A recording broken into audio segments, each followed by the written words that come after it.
Welcome to the physics class. आज के video का टॉपिक है आरटीएम नागपुर यूनिवर्सिटी के तहत BSc third year semester 6 physics paper 1 summer exam 2023 के लिए मॉडल क्वेश्चन पेपर है। ये model question paper practice purpose है, इसे रिकमेंडेशन मत समझिएगा। तो जो भी यूनिवर्सिटी का क्वेश्चन पैटर्न है तो फिजिक्स के पेपर 1 पेपर 2 के लिए सेम रहेगा। तो जो भी पेपर 1 होगा वो 50 मार्क के लिए 3 घंटे के लिए आपको सॉल्व करना होगा। इसमें मेन 5 क्वेश्चन होंगे। क्वेश्चन नंबर 1 ये उस पेपर के यूनिट नंबर 1 के से रिलेटेड होगा जो कि 10 मार्क के लिए होगा। ऐसे ही क्वेश्चन नंबर 1 से क्वेश्चन नंबर 4 तक ये यूनिट नंबर 1 से यूनिट नंबर 4 तक को वो डिनोट करेंगे, यानी उसके बेस होगा। जो कि क्वेश्चन नंबर 5 होगा तो इसमें एक एक मार्क के लिए यूनिट नंबर 1 से यूनिट नंबर 4 तक के लिए क्वेश्चंस पूछे जाएंगे जो कि 10 मार्क के लिए होगा। तो जो कि हमारा प्रीवियस वीडियोस में हमने क्वेश्चन नंबर 5 को डिटेल में डिस्क्राइब इसको समझा है, जिसके ऊपर भी हमने वीडियो बनाया है।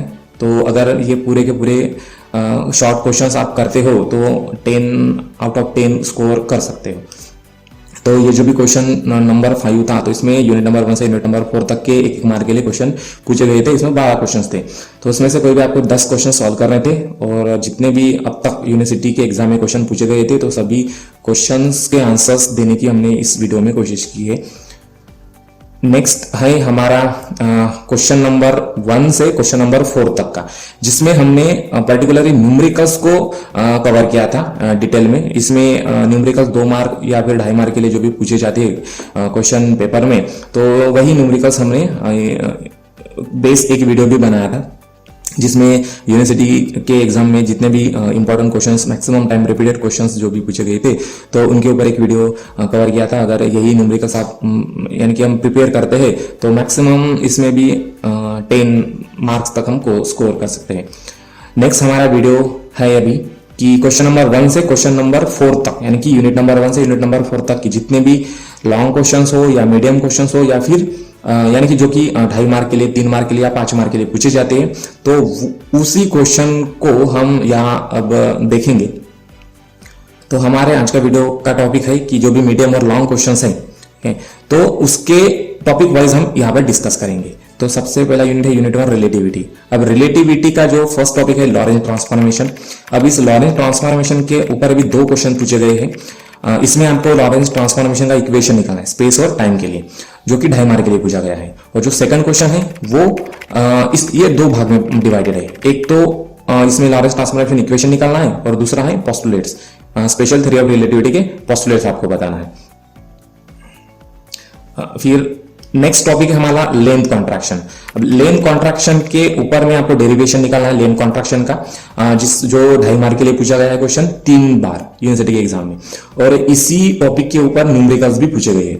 हमने न्यूमेरिकल के लिए अलग से वीडियो बनाया है, इसलिए हमने न्यूमेरिकल्स को इसमें इंक्लूड नहीं किया, ठीक है। तो इसको भी अच्छे से प्रिपेयर कर सकते हैं इस टॉपिक को। नेक्स्ट है हमारा टाइम डायलेशन। अब टाइम डायलेशन जो टॉपिक है इसके ऊपर भी 2 बार क्वेश्चन पूछे गए हैं।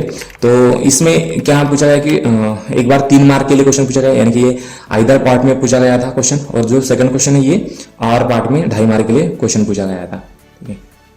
इस टॉपिक के ऊपर भी न्यूमेरिकल्स पूछे जाते हैं। नेक्स्ट टॉपिक है हमारा रिलेटिविस्टिक एडिशन ऑफ वेलोसिटी। अब इस टॉपिक के ऊपर भी 2 बार 2.5 मार्क के लिए क्वेश्चन पूछा गया है। इसमें भी आपको डेरिवेशन निकालना है रिलेटिविस्टिक वेलोसिटी एडिशन का लॉरेंज ट्रांसफॉर्मेशन का यूज करके। तो ये जो आप देख पा रहे हो ux vy uz, तो यही डिराइव्ड इक्वेशन है रिलेटिविस्टिक वेलोसिटी के। आपको ट्रांसफर यानी कि लॉरेंज ट्रांसफॉर्मेशन का यूज करके आपको ये निकालने हैं, ठीक है। नेक्स्ट टॉपिक है मास एनर्जी इक्विवेलेंस। अब मास एनर्जी इक्विवेलेंस के ऊपर में थ्योरी और न्यूमेरिकल भी पूछे जाते हैं। तो ये इसमें आइदर पार्ट में ये क्वेश्चन पूछे जाएंगे। एक बार 3 मार्क के लिए पूछा गया जिसमें आपको मास एनर्जी इक्वेशन यानी कि उसका डेरिवेशन कराना है, यानी कि डिराइव करना है। और जो 5 मार्क के लिए पूछा गया है तो इसी क्वेश्चन को उन्होंने स्प्लिट कर दिया। एक तो एनर्जी मास रिलेशन डिराइव करना है और दूसरा क्या है कि आपको बताना है कि जब भी किसी पार्टिकल का मास 0 होता है तो वेलोसिटी उसकी यानी कि लाइट के स्पीड से क्यों चलता है। तो ये इस टॉपिक को हमने वेरी शॉर्ट क्वेश्चंस में भी कवर किया है, तो वहां से आप थोड़ा सा रेफरेंस ले सकते हो। नेक्स्ट टॉपिक यूनिट है हमारा यूनिट 2 न्यूक्लियर फिजिक्स। अब न्यूक्लियर फिजिक्स के टॉपिक 1 है liquid drop model. Liquid drop model के ऊपर भी 2 बार क्वेश्चन पूछा गया है। एक बार 2.5 मार्क के लिए क्वेश्चन पूछा गया है और दूसरी बार 5 मार्क के लिए।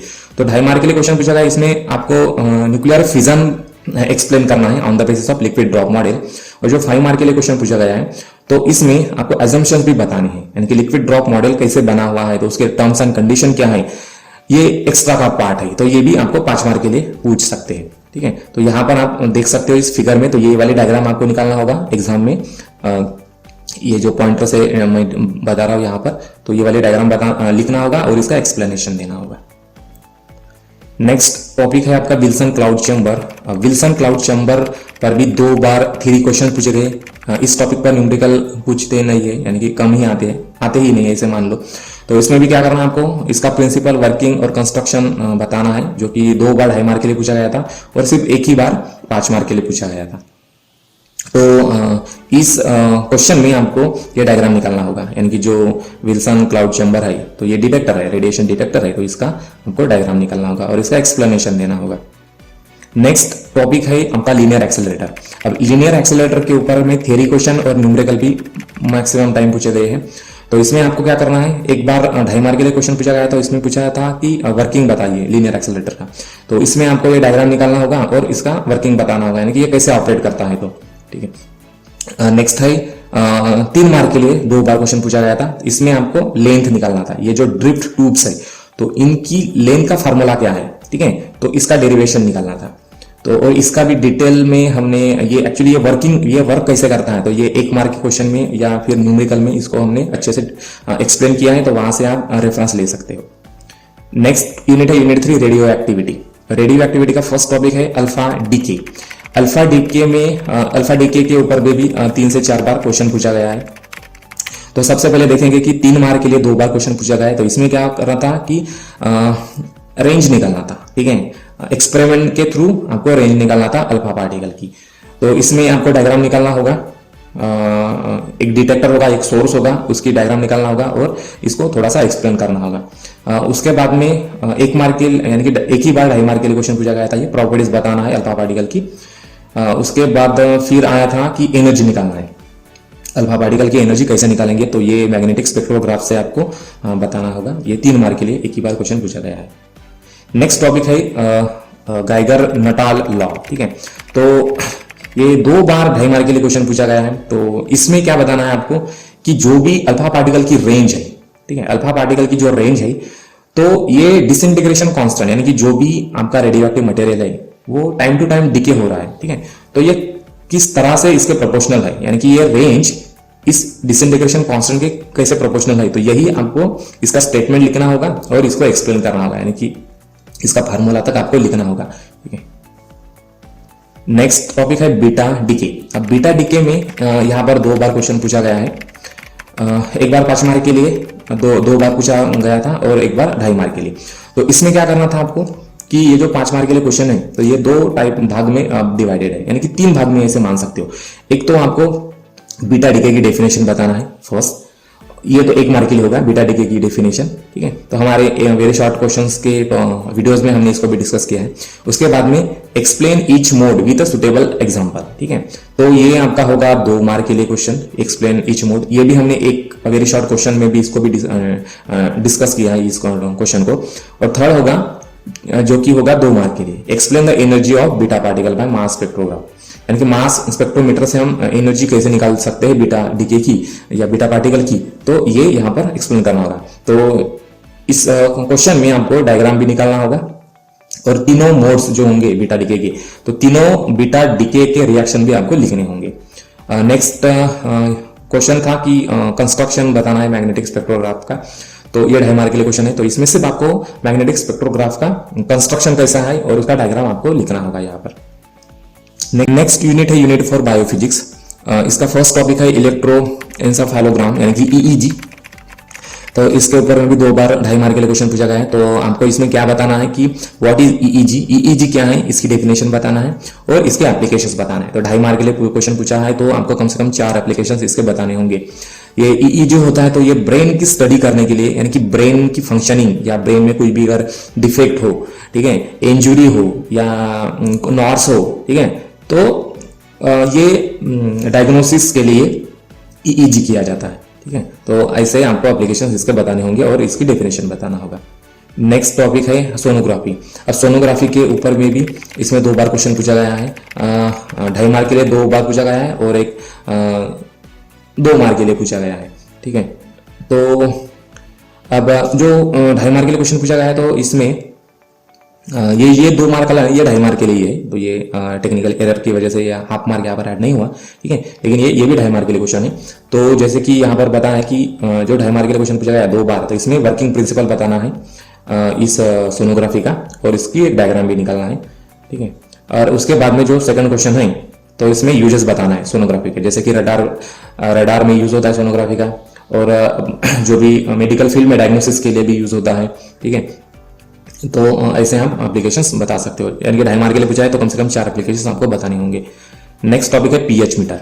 तो अब इसमें पीएच मीटर में क्या करना है, ये 2 बार 2.5 मार्क के लिए क्वेश्चन पूछा गया है। इसमें आपको कंस्ट्रक्शन और वर्किंग बताना है पीएच मीटर का, कि पीएच मीटर क्या होता है, उसका कंस्ट्रक्शन कैसा होता है, उसका वर्किंग कैसे होता है। तो ये शॉर्ट में बताना है, एकदम डिटेल में मत बताए, क्योंकि ये 2.5 मार्क के लिए क्वेश्चन पूछा गया है और इसका डायग्राम निकालना होगा। जैसे कि पीएच मीटर में एक ग्लास इलेक्ट्रोड होता है और एक कैलोमल इलेक्ट्रोड होता है, ठीक है। कैलोमल इलेक्ट्रोड पर रेफरेंस के लिए यूज होता है और ये जो ग्लास इलेक्ट्रोड है तो यही क्या बताता है कि ये जो भी H+ आयंस होंगे किसी भी सॉल्यूशन के, क्योंकि सॉल्यूशन का पीएच H+ आयन से ही हम बता सकते हैं। तो ये जो ग्लास इलेक्ट्रोड होता है तो H+ आयंस को ही अलाउड करता है अंदर में आने को, ठीक है। यहाँ पर आप देख पा सकते हो कि ये जो H+ आयंस है किसी भी सॉल्यूशन के, तो ये परमिएबल मेम्ब्रेन के थ्रू ये अंदर तक आ सकते हैं, ठीक है। और अंदर आने के बाद में ये रिएक्ट होते हैं इसमें जो भी AgCl होता है, सिल्वर क्लोराइड, इसके साथ में, तो आपको फिर इसका कॉन्सेंट्रेशन पता चलता है, ठीक है। तो इस पीएच मीटर के टॉपिक में आपको थोड़ा सा ग्लास इलेक्ट्रोड का कंस्ट्रक्शन बताना होगा, कैलोमल इलेक्ट्रोड का थोड़ा सा कंस्ट्रक्शन बताना होगा, यानी कि 2-3 लाइन में, और इसका फिर वर्किंग बताना होगा, यानी कि जब भी ये दोनों फिर कनेक्ट होते हैं मीटर में तो कैसे ऑपरेट करते हैं। तो ये आपको नेक्स्ट टॉपिक है इलेक्ट्रोकार्डियोग्राम, ECG व्हाट इज। तो ये वाला क्वेश्चन जो है 5 मार्क के लिए 3 बार क्वेश्चन पूछा गया है, तो ये आइदर पार्ट में क्वेश्चन पूछा गया था। तो इसमें क्या बताना है आपको कि इलेक्ट्रोकार्डियोग्राम क्या है, इसकी डेफिनेशन बताना है और इसका प्रिंसिपल और वर्किंग बताना है विद सुटेबल डायग्राम। तो ये जो डायग्राम आप देख पा रहे हो तो यही डायग्राम आप इसमें लिख सकते हो, ठीक है। ये जो है ये इलेक्ट्रोड्स है, तो इसमें 3 से 4 इलेक्ट्रोड होते हैं जनरली। तो फिर हर एक इलेक्ट्रोड का काम क्या है, ये कहाँ से कहाँ कनेक्टेड होता है, तो ऐसे आप किताब में से भी डायग्राम आप लिख सकते हो। तो ये जो इलेक्ट्रोकार्डियोग्राम होता है तो ये हार्ट की फंक्शनिंग के लिए यूज होता है, यानी कि हार्ट का जो फंक्शनिंग है या हार्ट में जो भी कुछ भी प्रॉब्लम्स होगा तो इसको डायग्नोसिस करने के लिए ये मेडिकल फील्ड में यूज किया जाता है। नेक्स्ट हम इसमें देखेंगे कि मार्क डिस्ट्रीब्यूशन। तो जो कि अब तक हमने देखा कि जो भी क्वेश्चन पेपर 1 है, क्वेश्चन 1 है, तो क्वेश्चन नंबर में लॉन्ग क्वेश्चन और शॉर्ट क्वेश्चन पूछे जाते हैं। तो अगर हमने जो भी अब तक डिस्कस किया है तो इस ऑन दैट बेसिस, तो जो भी अगर शॉर्ट क्वेश्चन भी आते हैं तो अगर हम 2 क्वेश्चन अटेम्प्ट करते हैं क्वेश्चन नंबर 1 के टॉपिक के ऊपर, तो यहाँ पर 5 मार्क कवर हो सकते हैं, ठीक है। उसके बाद में जो भी हमने न्यूमेरिकल्स देखे, एक न्यूमेरिकल्स की सीरीज बनाई है वीडियो की, तो उसमें भी आराम से एक न्यूमेरिकल हम सॉल्व कर सकते हैं अगर अच्छे से प्रिपेयर किया तो इनका हम टोटल काउंट करेंगे तो ये 7.5 मार्क ऐसे होते हैं।